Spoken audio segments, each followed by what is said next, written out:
Rock Sugar Magic is brought to you by Florida Boy Inc. If you like Duck Dynasty or Swamp People, you'll love what Florida Boy has cooking up. It's Florida Boy INC, Florida Boy Inc. on Instagram. Head over there and tell them we sent you. Stephen Pearcy, welcome to Rock Sugar Magic. Thank you for having me. Oh my gosh, thank you for being on. You are literally, I'm so honored that you're doing my show. You're amazing. You're part of my childhood. I cannot tell you how many Ratt shirts I've worn, or I grew up in the 80s. I grew up on the Sunset Strip, literally pushing my mom's car out of the driveway when I didn't have a license, driving myself to the Sunset Strip and walking up and down, sitting on the wall at Gazzari's, trying to get into the cat house. Like, that was my childhood.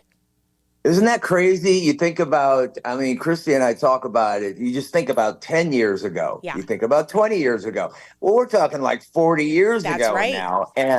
And we created this thing, her and I, the Sunset Strip experience, which we won't get into right now. It'll happen sometime next year. But just that alone, and we do these meet and greets, and I hear these stories of people on the Strip.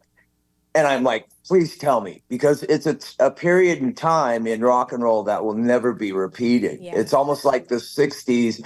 I relate the early Sunset Strip to the 60s when the Doors were happening and the streets were flooded. Remember all of that? Yeah. You couldn't move. People I remember, yes, on the Strip, it was crazy. And do you remember all the flyers? Like the Sunday morning, you couldn't even see the street. It was covered in flyers.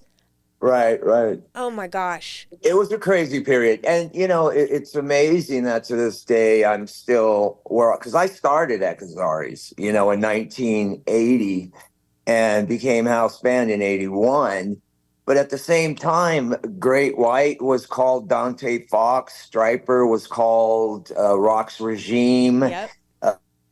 You had, Van Halen had already opened the doors. Yeah. But I still see all these guys today, Yes. And knock on wood, Yeah, I always ask if people, if they really did the Sunset Strip, I ask about the bands that never really, made it, Tough. You remember that? Well, there's other bands, they were The White and Venice, and, tons of bands. Because Gazzari's in the early day, early 80s, had it had 8 stages literally going. Wow. One after another. That's how crazy Bill was. And you got to work your way up into that main stage on the floor, not the one upstairs. Right. It's that floor. Right. And it was an experience. And I love it. I loved it. I love it more now. I appreciate it, what we all went through. Because it was fun. It was so fun. It was so fun. Not even, I was too young to get in, 14, 15, when I was there on the Strip. And I could get into the Troubadour, and sometimes I could get in, with a fake ID to some of the clubs, but never Gazzari's. Right. I could never get in. How about Starwood? Remember the Starwood? Of course I remember the Starwood. Yeah. Crazy. Gosh. Crazy, amazing. Yes. Yeah. Yeah. All those great, clubs. And of course you just played the Whisky again, and it was packed. Yeah. I've never seen it. I got to tell you, the Whisky for us is another one of our homes, because we became house band there. That was the goal, to get to the Whisky for everybody. Right. And when we finally did, it was really cool, because I used to sit on stage and watch Van Halen in 78 at the Whisky, and just became friends with Ed. But I just took a trip up there one time, and a friend told me, go see this band, Van Halen. I'm like, okay. I missed him at Gazzari's. I finally saw him, and me and Ed just clicked. Yeah. And how I got into the gig was I waited backstage. I drove myself, went to the Whisky, parked in the parking lot. I waited for somebody in the band to say, hey. And sure enough, Dave shows up, and I asked him if he wants to smoke a joint. And then that's how I got into the building first. And then I said, where's Ed? Because he's the guitar player. I like guitars. And we hit it off, traded gears, became friends. And then, after all those years later, even most recently, I did a one-off show there. And I just think back, I was sitting there watching Van Halen, and then all the many bands that have been there before, from the Doors. I mean, you name it, you know what I mean? It's insane, It's absolutely like talking to you and hearing that from behind the scenes, the stuff I couldn't get to. And now that I've been doing interviews, for over 10 years with people that I adored. And I was like, I was never a groupie, but I was always like, oh my gosh, I wish I could be on the bus, or I wish I could be with the band. And I was so young, but I just was so, oh my God, rock music was everything to me. Yeah, like, and she grew up, Christy, the same, tripping on the same clubs and the bands. And I mean, it's a part of history that'll never be repeated. That's true. That's why I love to hear the Sunset Strip experience from anybody and everybody, because people fly out there just to go to a show, from Japan, The fact that the whiskey is still there, and the fact that people like you are still playing it, I mean, there are really big acts that go back and play that. And it's just to do it for fun. Yeah. It's not even monetary thing. You either want to do it, and I do it just because it's my home, know. The people, nothing's changed for me when I walk in there. It's like, man, I've been here way too many times. Yeah. Yeah. Even the green room with all the signatures. I know they redid it, but there's some stuff that's still there from way, way back. But yeah, I loved all the signatures. For people that don't know, there's a green room, and every band that came there and every star signed the walls. Right. And it was so cool. Yeah. Yeah. Yeah. But here we are, 40 years later. I decided the anniversary of Out of the Cellar, it's 40 years old, our first record. And I decided this year that I would go out under that banner and play the whole record. And that's what I'm doing. I love at places I can, Yeah. If I get enough time, I'll play it. And that's been an experience in itself. And we've been having a great time. I know at the Whisky, you told a story about how Round and Round came to be the single. Can you tell that again? Yeah, well, I mean, how it was picked as a single? Yes. Or how it was picked as, Okay. Well, the president of the label back in the 80s, they had more to do with picking, going through albums and the singles than now, And Doug Morse, the president of Atlantic, got his batch of records. These are going to go out. We need a single. So I find out literally 40 years later that it was because of his grandson or his kid, who was like 6 or 7 or something. He was listening to the Ratt songs going, okay, what's the single? And his kid kept singing Round and Round and Round and Round. And he said, that's their single. And that's what it was. It was supposed to be Back for More. Yeah. So thank God for this kid, and that story. I mean, it's amazing, Yeah. No, I love that. It's true. Like, kids can, you can always, like, if an animal doesn't like a kid, growls or something, there's something wrong with the kid. If the kid, you're right. Yeah. It's animal instinct. Yeah, it's true, but kids have that too. They know they have that instinct of, oh, that's interesting. And I go by it now. When I heard that little story, I pay more attention, because we have a grandkid that runs around, I'm going to try that on the guy, What sticks, right? See what happened. He's into music. I'm trying to teach him guitar, and he's 1.5, I think he's 1.5. Oh. That's awesome. All good. Yeah. So tell me a little bit more about the solo project. And then I really want to talk about your birthday bash too. Yeah. Well, my birthday is July 3rd, but as last year with Night Ranger, it was a day later, but we're turning it into a party, and that's July 5th. I don't have my bullet points with me, but official StephenPearcy.com does.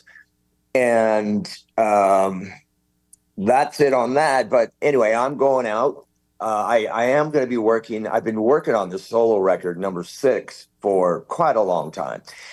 And I'm finally going to get to that and release something, hopefully at the end of the year. Knowing me, I probably will, because I'm impatient. And there's also something coming out with Ratt, which I can't really disclose towards the end of the year, but I can disclose because of the last box set that we put out last year. Amazing. We put a single in there, and I believe it was Nobody Rides for Free, but it was supposed to be a song we recorded for the Out of the Cellar sessions called Reach for the Sky. Now, it was an amazing song, and it never made the record, Out of the Cellar. And I tried to get it on the last box set. So just to give you an idea of what's happening, I finally found this single, Atlantic. I had them dig through the vaults, and they found it. I had it mastered, and I'm going to take people back into 1984, Ratt, with this thing that's going to be released, and we can talk about it soon enough. But brand new 40-year-old music. So there you go. Literally have chills. Like, It's cannot amazing. wait. I cannot And wait. the fact, and you know what's cool about this song is when I play it for some people, they go, it's like old school Ratt. Of course it is, but it's got Robin playing a great solo, Warren, they've got the double, so it's perfect for letting people really know what we were about in 1984. So it's brilliant. Good find. Yeah, that is a very good find and very exciting. Yeah. A gem. Yeah, absolutely. Took a while to find, though. I seriously was busting, and I finally got it. So I'm way excited. Do you have other songs that you like this one that you might be able to find and dig out? And well, I have a bunch of stuff in my place, but the label would have the real masters, and that's the only one I know that we recorded with the other songs for the record. I don't believe we recorded anymore, but it's kind of like the only leftover from the session. Right. So there isn't going to be any more that are that pristine, that we recorded for the record. Yeah. We've written other songs back then, and but not recorded. So it's really a special thing, I'm excited. Are you doing more cruises? Are you going to do anything like that? Yes, we have one more coming up, January, February, or March. She's yelling at 25.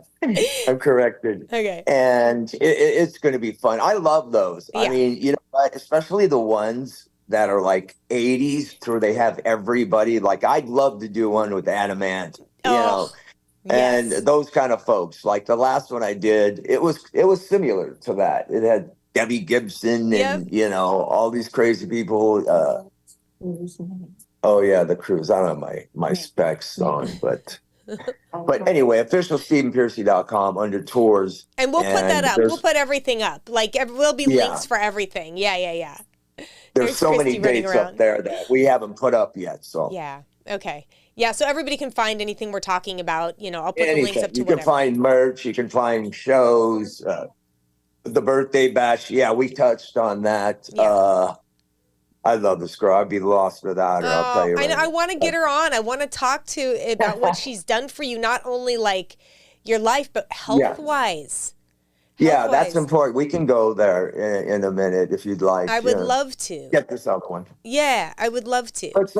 But everything's cool. I got to get the solo record out. It's been way too long. And I did finish a record called Legacy, but I'm not too in a rush to release that. It's just the best of compilation. There's my party notes. Okay. Thank you, babe. Yeah. The birthday bash. It's July in Bay City, Michigan at the Bay City Fireworks Festival. It's supposed to be some insane fireworks show. Yeah. But anyway, that's where I'm celebrating my birthday. So everybody should come down. Yeah. And a bunch of other bands too. Like Slaughter, Bullet Boys, all these like bands, everybody's still kicking, and that's kind of cool. That's what awesome. I love about it. If everybody just stays in the game, don't get sloppy, we can keep it in the system. Yeah. That's all I'm trying to do with Sunset Strip Experience. Even if I'm not even doing music anymore, I'm still going to be involved doing things as we created this company, VAMI. But, oh, man, I love seeing a lot of these other bands, because they're kicking ass. Yeah. I mean, nothing's changed. We're still trying to do the same thing, have a great time and enjoy music. And it's real music. It's real music. I don't know. I've connected to rock more than any. And I'm like very eclectic in my music taste, from Broadway to pop to, I love country. I mean, I like a lot of different music, but rock has always had my heart. And that is, I'm so glad the bands that I love are still playing. They're still out there. The bummer is the ones that don't have at least 80%, there's some bands that are just doing it. Like Foreigner, for example, has nobody original. It goes to show you, and that's kind of 70-ish. So that's a little teeter-totter there. Quiet Riot. Quiet Riot. Quiet Riot you got Rudy Sarzo, but Rudy. Yeah. I love Rudy. We love Rudy. But that's the reason I don't go out. That's why I'm doing my own thing, or I have been, because I knew, without the complete package, I didn't want to go there because there's some good stuff going on. Yeah, there is. So there is. It's gotta be a surprise. Some things have to be a surprise. Yeah. But I'm excited. I love the bands that are like you. I love the bands that are still out there kicking butt. I'm still a fan of my own music. I love that. Yeah. And it's stuff, and it's a classic rock. Now, it's so weird when I hear classic rock and they're playing Guns N' Roses. I'm like, what? No. I know, right? And that's 20 years later. Yeah. Isn't it? 25? They're 80s. They're 80s. Yeah. That's right. They're getting old. Yeah. You're getting old, dudes. Yeah, your boy was in. That's right. Your boy was in GNR there. Yeah, he took the place of Slash for a while, and it's pretty awesome. And he's a good guitar player. He's a good fiddler player. Yeah, thanks. Yeah, yes, I love him so much. He's just so talented and so awesome, and that talent is so rare and so sexy and wonderful. So, and it's I should have him. I need him to play a solo on one of my new songs. Yeah. I'll hit him up. Him up. You should. I know he'd love to. It would be a good mix. Yeah. Because when I go in the studio to do solo stuff, I just go in and hang with friends. Yeah. It could be my solo band, it could be anybody. It's all about, I've been there and done it. Now it's about having a good time doing it. And with good people. It's about having a good time, not like, I've got to sell fucking 1 million records. I got to sell. They're still giving me plats. It's everything's cool, That's awesome. That's awesome.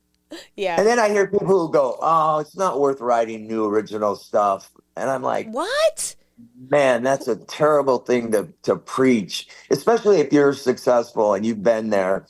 And you just stop creating music because I might as well just play all the hits. No, that doesn't work with me. No. Creating is life. Like, you stop creating. It's like, that's death in a way. Like, creating is what, that's so interesting that somebody would say, don't write new songs. I wonder where their mindset is. Well, look, that's why I have solo record number 6. Yeah. I knew my band Ratt, it's when we were writing, it was like pulling teeth sometimes, and I just write every day. Yeah. It's just the way it is. Yeah. Just do what I do. But when to the aspiring musician, I would say, creating your own stuff and controlling it is number one. Yeah. Creating and controlling and owning. And then later on, if you're successful, or when you're successful, because you should tell yourself you will be. Yeah. Don't buy into, just playing the hits. If you're lucky, Right. Yeah, I don't buy it. Just play the hits. Yeah. I'm forced to sometimes. Otherwise, I wouldn't, I have to tell you, though, if I came to, like, your concert or a Ratt concert and you didn't play some of the hits, I would be bummed. That's happened. When I had my band Arcade with Fred Corey from Cinderella, we didn't play any rap music, and people knew it was the singer from Ratt and the drummer from Cinderella, and we just played Arcade. We pissed people off. So I learned a lesson then. And that was in 92. Yeah, I think if you're willing to like play some of the hits, then people are willing to then listen to the new stuff. Yeah. Sure. And then now it's like, it's all good. I mean, my audience right now, you know, the Ratt audience, my audience, whatever, it's a party. We bring it. It's a party, you know, minus all the substance. Right. Right. But it's a great time. The stories and we're really having a great time. We're actually, you know, wow, this is really good. But it's taken a lot of work. You know, it's not just like, oh yeah, there's that guy. No, it's taken some work. You know, but all there are good exciting things happening. Yeah, all good things take work. You know, all good things take work. Sure. And you know, it's funny. A lot of people, they get older and they feel like their life declines. I'm getting older and I feel like my life is getting better. It's where I want to be. Sure. Yeah. But if you make it that way, that's why I can't, you know, why write new music? I love writing new music every day. I like to get a riff out of me or something, you know, and as far as playing, I play to go out and do shows. It's like working out for me. We have the best time. You know, it's amazing to especially have a partner you could trip around with and do this shit. It's the best. It's the best. Yeah. Yes. I agree. That's how I am, you know, with Ash. And I know it's so funny because DJ, as everybody knows him, he's like literally was DJ Ash, but everybody thought he was a DJ. Like everybody. So yeah, right. Like everybody, including me when I first met him. I'm like, oh, he's a DJ. That's weird. He's in Guns N' Roses, right? But so I met him 15 years ago, and he now goes by Ash or Ashba, and now he's getting into EDM. He's learning to be a DJ because he's bringing hard rock guitars and melding it with that music. So now he's cut the DJ off, yet now he's a DJ. It's so funny. Oh, my God. It is so funny. It's ridiculous. 360, but it's more of a production kind of a thing, right? Yes. That's what's cool about it. I heard about it, and I think that was brilliant. The first thing out of my mind was, that's brilliant. Yeah. He's doing something really different. He's melding two genres, and he's writing music every day. He's every day, and he gets excited about it. He's one of the few, you know, because I know a lot of guys and they just don't really want to do shit, including my guys in Ratt. I don't know, you know, I don't see any new music. I don't hear any new stuff from anybody. And it's like, damn, you know, just put it down after all those years, you know? No. Why do you think the passion fades for people? Why do you think, is it like maybe they've had so many losses or maybe they don't feel like they're on top, or why would, like, to me, I love creating. It's only gotten, you know, better. You know, that's a tough one. When that goes back to what I was saying earlier about, you know, just playing the hits, that you don't need to write new music. It doesn't make sense, you know, because without new music, that's what you're left with, whether it was a hit or not. That's it, you know. So I don't understand why some people just, you know, maybe they think they've just done their job, or it's boring now, or it's whatever it is. Because there's some great guitar players and great players, period, out there that just gave it up. You know, maybe you get tired of it. That's great. But it's better than being dead from it, you know. Yes.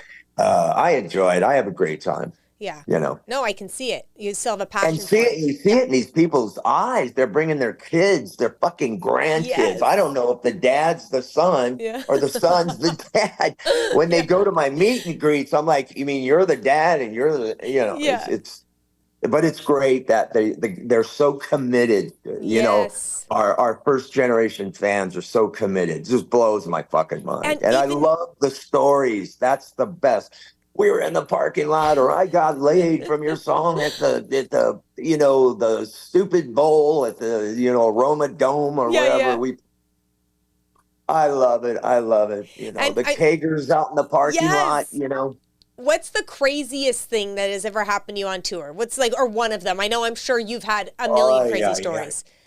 Well, I can throw one out of the hat right now besides opening for Ozzy and weird shit. But one time we did a festival in Europe and somebody threw a pig head. It looked like a masked head up on stage, and I'm singing, I'm kicking this thing around.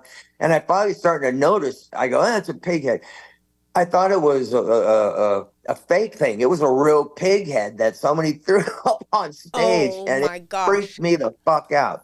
Because I'm kicking it around, I'm Oh, singing, I'm busy, there's oh, 60,000, whoever knows. And I'm out there kicking this thing around until I finally discover it's a fucking real pig oh, head, that's right? awful. That's awful. Yeah.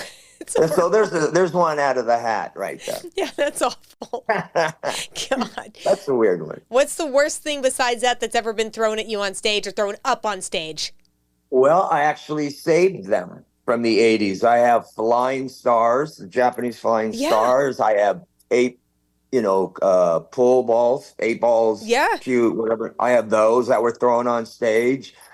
Like that's stuff that Yeah. could hurt you. Brass knuckles with a blade was thrown up there one time. I mean, some wacky shit over the years. Yeah. I mean, Besides getting hit by quarters and whatever, yeah. I was good at dodging. But I mean, at the end of every show, I would have one of my guys go clean up the stage and bring everything to me. And let's see what you got just for kicks, right? Yeah. Well, that's what I got. Flying stars and pool balls and, But those are crazy like shit. weapons. Those are weapons. Yeah, they're weapons. How'd they get in there? But it was the early 80s. You got to figure it out. There was no me, Were they buzzing. trying to get you though? Are they trying to like hit you with them? I hope not. That would have sucked. It would have hurt, by the Yeah. way. I mean, I've seen Robin get clocked by a full-blown bottle one time in the back of the head. Oh, that's horrible. But, people are weird. Yeah, absolutely. I Absolutely. don't. Yeah. All right. My boy, your bear. Oh, talk about, okay, your doggy that you put all over your social media. Oh, Yeah. Bear, come here. Come here, boy. so precious. Bear. He wants to go outside. Hang on. Okay. He's not going to last long. It's too hot. Yeah. He probably has to use the bathroom. Yes, he did. Yeah. He's crazy. He's So fucking cute. crazy. He runs out there with his black fur coat on. It's like, Jesus Christ, it's hotter now. But Vegas, wasn't that hotter, yeah? Yeah, it was, but yeah, a little dusty hot. Yeah. Where we were at. Here, it's just mountains, hills. It's beautiful where we moved. We're trying to keep it a secret. Okay. But we found out some other groovy people are hanging too, so it's kind of cool. That's cool. Yeah. Tucked in, nice lake. Yeah. Do everything and anything on that lake. It's a whole new world. That's I'm waiting wonderful. to, semi-retire here sometime, Yeah. I'm just too yancy and hyped up to not get on stage. Yeah, I mean, but it's like nice to like go out and have the crazy life, and do the fun stuff and then come back to some serenity. This is where it is. Yeah. Casa de Pearcy. I love it. Now, where's cool. Christy? I want to talk about, yeah. Hey, babe. Okay, real quick. How did you guys meet? Wait, and then shift over slightly. We met, Bear. well, it's funny. We actually met one time prior to getting together because I worked in radio for 13 years and Ratt was coming through town in the 90s. It was a funny meeting because I dealt with everybody. I had met, all the bands. Yeah. Even 6 a.m. came through, Slash's Snake Pit. Yeah. It was in the 90s when the 80s guys were doing alternate things. And I worked for rock radio. And so I was always there, like, basically to kind of help with the meet and greet. Right. Our radio listeners would have won or whatever. So Ratt came through town for whatever. And I had just got the notice in the morning and they said, hey, Christy, you're going to go do the Ratt show tonight. Okay, cool, whatever. And so I get there. Well, unfortunately, our radio station hadn't promoted them. I don't know what happened. Look, I was one person in the cog of machinery and they didn't promote well and it sucked. And so there wasn't a lot of people that showed up. And I remember standing there going, I yelled at her. Oh, yeah. And so I'm there and I'm like, hi, I'm representing the radio station, blah, blah, blah, blah. And Juan's all yap, because he always is. And then here comes Stephen Pearcy. And I was kind of like, wow, because I had seen them when I was 15. Yes. It was so silly. I thought he was so good looking. I was 15 though. And I didn't even look at him the whole concert. I was front row and I just thought, man, he's so good looking. Yeah. I can't even look. And so fast forward to the 90s.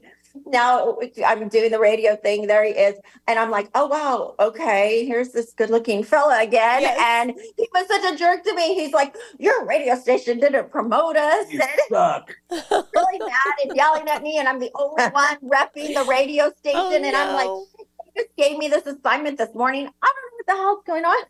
So I just like took it, like, okay, well, that was a bad meeting. And that would have been uncommon for me because I would have went, man, that girl's hot. I got to figure this out. Yeah. Yeah. He Yeah. was just on a pisser, but I see it every day now. I missed out. You can get one or the other. So that was the first meeting. And I just did my assignment. Okay. And I remember watching them going, wow, there wasn't many people there. They didn't promote, but they sounded so good. And it was such a treat. It was like, wow, how cool is this? Because I loved all the Ratt hits. And then fast forward to then I was, working in LA and doing clothes. And I was doing some clothes for his guitar player, designing clothes, and for lots of people. David Draymond of Disturbed, Sebastian. I did his wedding jacket. Several of our friends, and then so we started meeting. Yeah, and you make clothes. But I was flirty. I had never dated a musician before. All my friends did. Yeah, and I had never dated a musician because I knew you don't. They're not for dating. They're for looking at. That's right.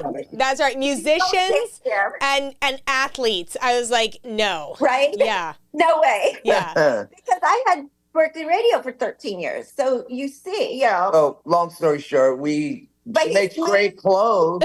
Did. Oh, yeah, I did. I was like, man, I ain't missing out this time. But she made great stuff. And to this day, I'm like, wow, okay. Because I have a good sense for fashion and stuff and clothes. And we work great together. I go, man, this is really cool, and it works. Yeah. He's tricky to make clothes for because he has his own way. Mm-hmm. You could make him the coolest thing and you could think, wow, I spent so much time on this. And he'll take it and rip it to shreds and it'll look cooler. Your heart might drop, but it'll look cooler. So, I had to kind of acclimate to that. Yes. It's like your design and he's adding his own touch to it, even though it's like kind of ripping it up. Yeah. But it works. It works. So, but anyway. Paint a feral cat. Yeah. And so, or a rat. Feral rat. So, and he's uber creative. He always has been from the get-go. So to come in as a creative person, you have to really step back and just let him be. Yeah. And then, put your little stamp on it and then step back again and go, okay, it's all good. Yeah. It'll work. Definitely. So we work well together. That's why we do great business together. But you were bringing up a topic though. Yes. I wanted to know how I know that you had cancer and Christy, you helped him through it. And I want to talk a little bit about, what that was for you. First of all, getting that diagnosis and then how you convinced him to do it in a way that is unconventional. For me, it's the way I would do it. Yeah. Well, that's a good topic because this is, again, here's a feral cat. Yes. You don't really tell him what to do. Feral rat. So he's not the easiest to really convince. So you just kind of have to choke him out and make it happen. Yeah. It's like, okay, this is what you're gonna do. I'm gonna help you. Yeah. But obviously he had drinking. He had been drinking for quite a while, and it caught up. So your liver scars, this, that, and the other was going on these appointments. And this was all brand new to me. The fact that I had caught hepatitis from surgeries from when I was like in the 70s. A teenager in the 70s. They didn't know, what the hell. Until I think early 90s or 90s that they figured out if you had hepatitis or not. It came in late in the game. But anyway, that's where I found out. But anyway, I went and had a checkup. So I think the hepatitis, was obviously made his liver weak. Sure. And everything else just made it worse, of course. Yeah. So what was it like? So then we went in and his bilirubin levels, you had to get them checked. And they were through the roof. Right. And we were getting warnings, you got to be warning. So then we finally went in, and boom, there And was they the said, mass. yeah, you And got it was about a bit over about a $50 size mass. That's I saw huge everything for on. cancer. Yeah. It was scary. And so that was the big reality. And then at one sitting, the doctor on Sunset, and he said, get your affairs in order. You have a mass. You're going to die. Yeah. And I remember stepping out of that appointment, like with tears. Just Was I already sobered up? No. Okay. No, he was. That's not. what I was going to ask. Yeah, that's Christy. That's what I was And going to that was ask like him too. That was ages ago, though. Now I don't even count. No, I'm better with the date. So it was 2018. Well, you can Google it. But so anyhow, so that was the big diagnosis. Literally stepping out of and I just thought of his daughter and everything. The scare that put the fear. And like, okay, this cannot happen. So we went home, and I actually talked to my daughter. She's very much like a nutritionist, as is my daughter-in-law. She's a workout coach. So both of them together kind of advised me, and he went on a full green diet, aloe juice, kale, prayer, but a lot of herbs. And the girls, just fluid. My daughter-in-law, they both really guided me through, like, every single day, this is what he has to have. And it was just a very green diet. But I did have surgery. I did have to. Yeah. Is what happened though, is then within, I want to say a month, we went to the next appointment. The doctor couldn't believe it. The mass was gone. I couldn't even believe it. They show everything. They do the C scans. It was gone. Yes. And they said, you're on the right path. He had stopped drinking. We did the green diet, and it gone. Unfortunately, he is a drinker by nature at that moment in time. Now he's been sober for years, but at that moment, still an addict. And he thought, well, I can go back to drinking. So he started with wine. And then unfortunately, the next month's appointment, you got it back. You got it. Now you're going to have that fast. Wait, that's so really fast. Right away surgery. Yeah. And it was crazy. Yeah, it was insane to see. So his bilirubin levels were going like this. But I mean, if I didn't see it with my own eyes, I would have never believed it. They're gone, back. Cancer's unbelievable. When I was going through my treatment with very unconventional, it was biomagnetics, and it was very, very large magnets placed from head to toe on my body. I was with two people that had diagnoses like you. They were stage 4 hospice. They were told exactly what you said. Go home and get your affairs in order. That was a terminal diagnosis. One guy, they said, because he had pancreatic cancer that metastasized all over his body, younger guy, police officer, and they said to him, we can maybe keep you alive for a year if you do chemo and radiation. And because he was a police officer, they said, you will lose your pension if you choose to go and do a different holistic way. No. So he had to stay on the chemo while he was doing this. But that was 4 years ago. He no longer has cancer. He's doing 100-mile like bike rides and running, and he's like back to normal. The woman in her 70s, Wanda, had just tumors throughout her whole body, in her bones, everything. She was wheeled in a wheelchair, and she's now in her late 70s, and she's cancer-free. So, and I can't say, this cures cancer or this heals. I can't use those words. I can't say anything. All I can say is what I saw. And when people are told there's no other alternative or this is it, we can no longer do anything for you, that's in the medical community, and that's what they're taught. And I understand that. Correct. But there is always something more. Well, they want to keep you sick. They want to keep you sick. That's a whole nother podcast. That's my red pill podcast. But ours is cool because look, I'm daredevil by heart, by nature. And so that's what happened. I blew it, got crashed again. And then they went and did the surgery, and then it was like a real awakening. Yeah. You want to live or you want to die? Yeah. And since then, I've gotten sober and stuff. I've seen a bunch of peers die from what I went through. Yeah.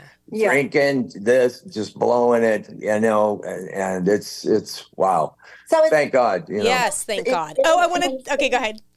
No, it was just a very interesting learning experience, and I'm like you, where if I have to see it to give my own stamp on it. Yes. I don't want to preach something that I just make believe. And these are the things that I saw. They work, and then drinking, obviously caused it not to work. We got in, we had to do the ablation and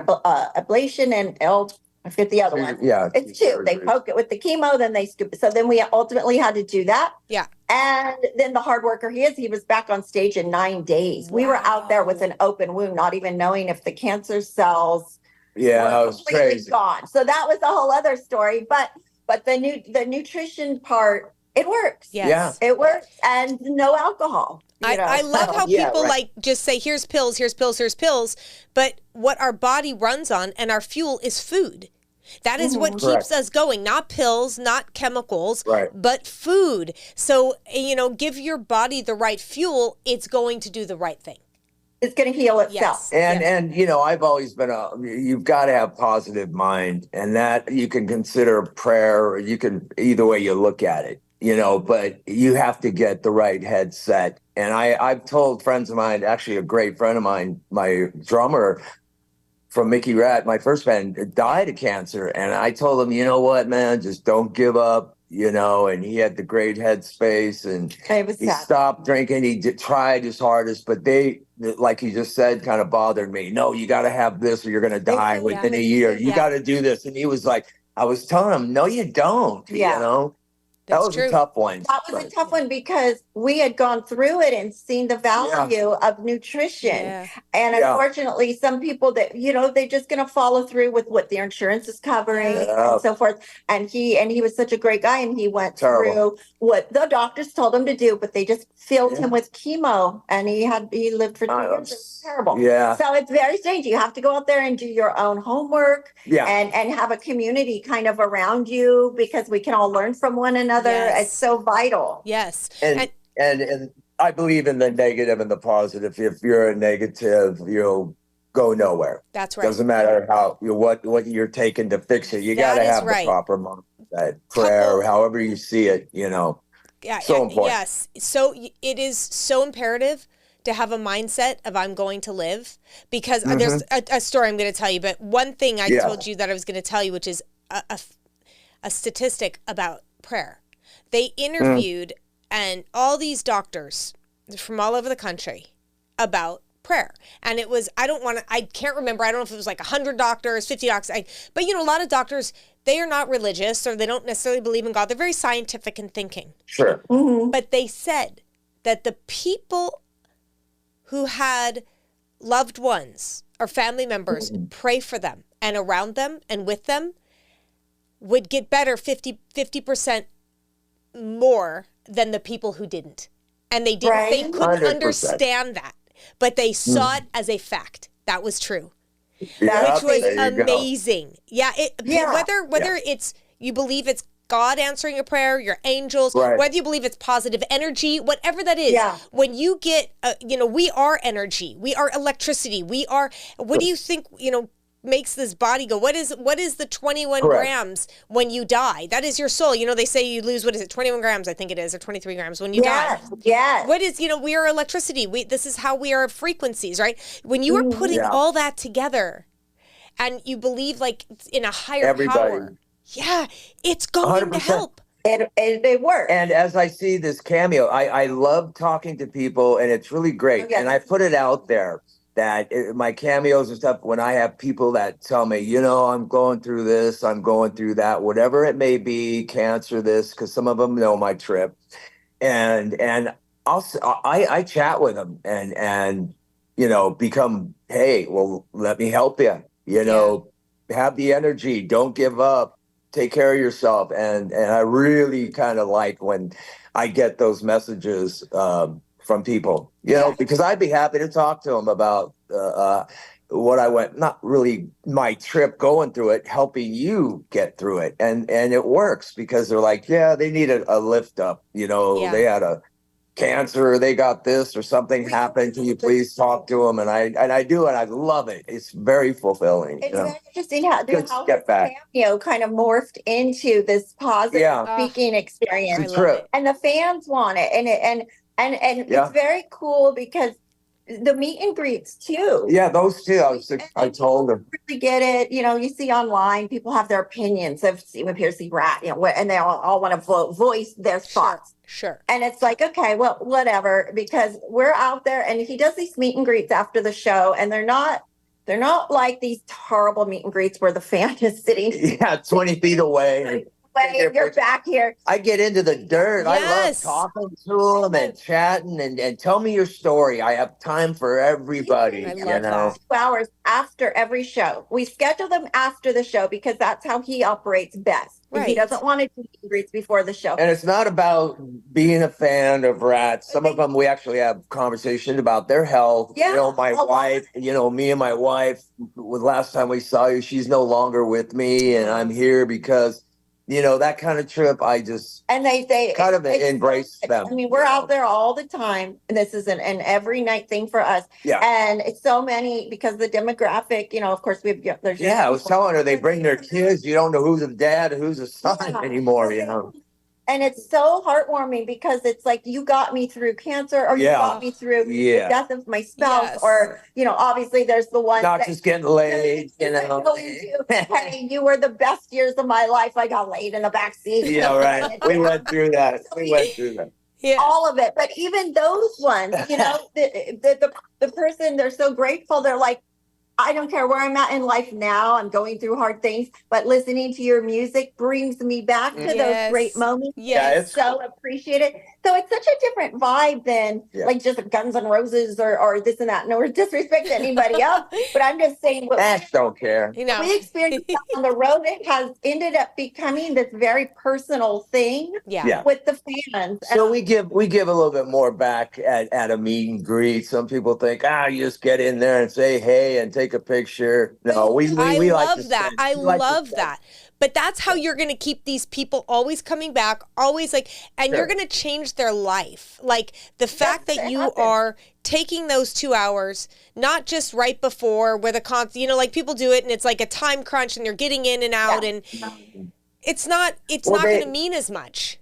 They actually refresh my memory when they tell me things. They go, holy shit. They'll show me pictures with them. And I'm like, holy shit. And they'll bring stuff from, great old memorabilia. Amazing. I'm like, wow, this is cool. I don't have that. It's such a joy. And I'm out there almost at every show. And especially if I see kids or, we work with people. I'll pluck them out and go, hey, you're just coming to the meet and greet no matter what. I mean, put it this way, if you're on crutches or a chair or something, we'll make sure you get fucking that's what I would do.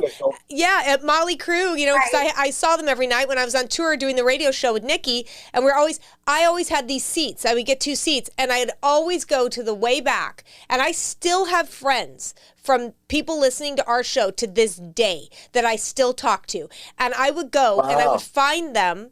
And I would give them the seats that they could never afford. And I loved that. They were so happy. It's such a joy. And so that's a big part of what I do when he's on stage. I'm taking pictures, but I'm also kind of eyeing to see, oh wait, there's there's kids there with his mom, and that's really cool.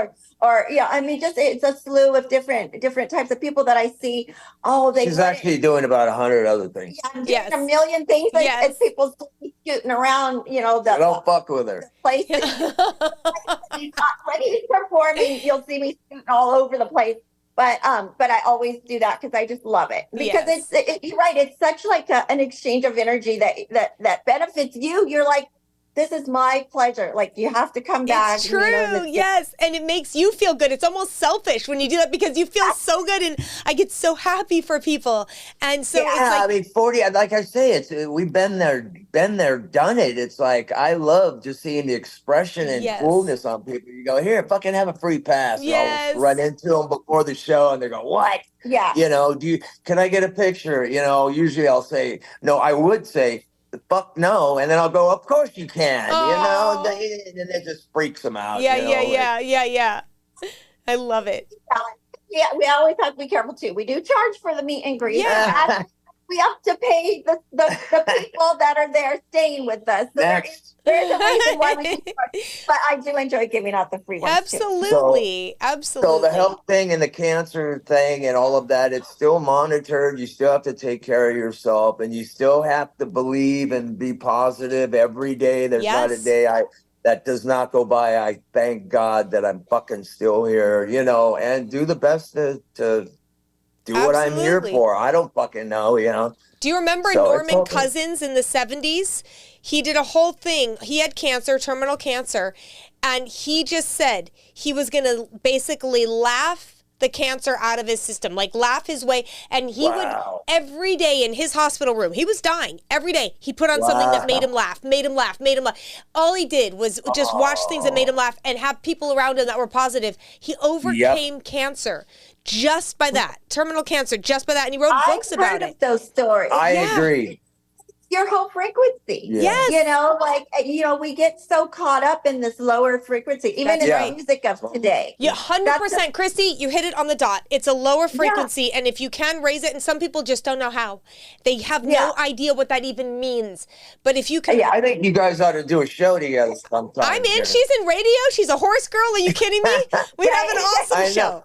So let's get me out of the way, and we can part 2. But this is brilliant. Thank you very much. Oh my gosh, thank you guys so much. I know we went over time, and I appreciate you guys so much. So good. Thank you. And say ass, keep kicking ass, but you and I will keep in touch. I'm going to step out so you guys can wrap it up. Oh no, we're wrapped up. We are good. We talked about everything. You guys are awesome. Yeah, you guys are super awesome. Thank you so much. Yeah, I thank you so much, and God bless you. You're a God good girl. bless you guys too. And when you're in Vegas or LA next, let me know. Let's hang. Okay. Yeah. Okay. We'll keep in touch. I'll hit your boy up. I'll hit that. Perfect. Okay. We'll get you out to a show. Oh, I would love that. And dead serious, I will be there. Yeah, come out. I will be there. I will be there. Okay. Yeah. And I'm gonna harass him to play, so don't tell him yet. Okay, I won't until he watches this. Okay. Yeah, right. Okay. Okay. Thank you. I'll email you. Okay, What a good bye guys. girl.